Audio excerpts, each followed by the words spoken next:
আর মাত্র ১১ দিন পরেই অনুষ্ঠিত হতে যাচ্ছে সনাতন ধর্মাবলম্বীদের সবচেয়ে বড় ধর্মীয় উৎসব দুর্গাপূজা। তাই শেষ মুহূর্তে প্রতিমা তৈরিতে ব্যস্ত ঠাকুরগাঁয়ের মৃৎশিল্পীরা। নিপুণ হাতে ফুটিয়ে তুলছেন দেবী দুর্গার রূপ। ঠাকুরগাঁওয়ে এবার ৪৫০টি মণ্ডপে দুর্গাপূজার আয়োজন করা হচ্ছে। প্রতিটি মণ্ডপে সকাল থেকে গভীর রাত পর্যন্ত চলছে প্রতিমা তৈরির কাজ। কোনো মণ্ডপে খড়, কাদামাটি, বাঁশ আর সুতলি দিয়ে তৈরি হচ্ছে প্রতিমার অবকাঠামো, তো কোনো মণ্ডপে চলছে রং তুলির কাজ। দেবী দুর্গার পাশাপাশি কারিগররা তৈরি করছেন শিব, লক্ষ্মী, সরস্বতী, কার্তিক, গণেশ সহ অন্যান্য দেবদেবতার প্রতিমা।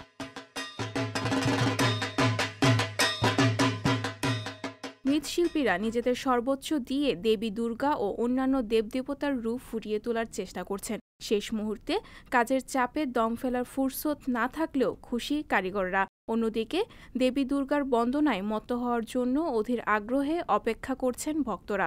আমার গুরু সহকারে আমরা 11টা প্রতিমা তৈরি করলাম। কারণ থানায় আছে 2টা, তারপরে পীরগঞ্জ থানা আছে 3টা, শ্বেতাবজ থানা আছে 2টা, তারপরে আমাদের বীরগঞ্জ থানা আছে 2টা। কাজ করতে ভালোই লাগতেছে।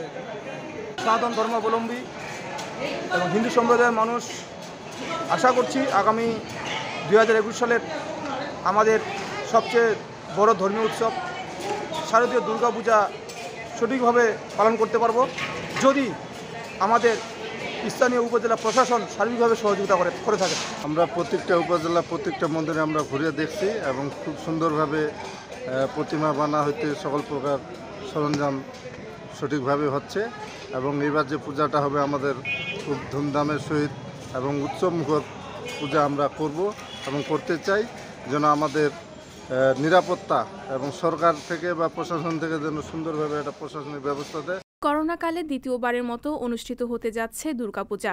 সুন্দরভাবে পূজা উদযাপনের জন্য সরকারের পাশাপাশি সকলের সার্বিক সহযোগিতা কামনা করেছেন সংশ্লিষ্টরা।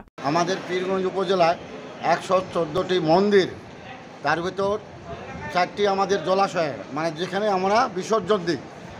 সর্বমোট আমাদের 118টা মন্দির। মোটামুটি সব মন্দিরে আমি ঘুরছি এবং যদি প্রশাসন আমাদেরকে সহযোগিতা করে, ঈশ্বর ভরসা আমরা ভালোই করব। সবার কাছে সহযোগিতা চাই। আগামী 6 অক্টোবর মহালয়ার মাধ্যমে শুরু হবে পূজার মূল আনুষ্ঠানিকতা। এরপর 11ই অক্টোবর মহাষষ্ঠী। আগামী 15 অক্টোবর বিজয়া দশমীতে বিসর্জনের মাধ্যমে মর্ত্য থেকে বিদায় নেবেন দেবী দুর্গা। সংবাদ প্রকাশ, নিউজ ডেস্ক।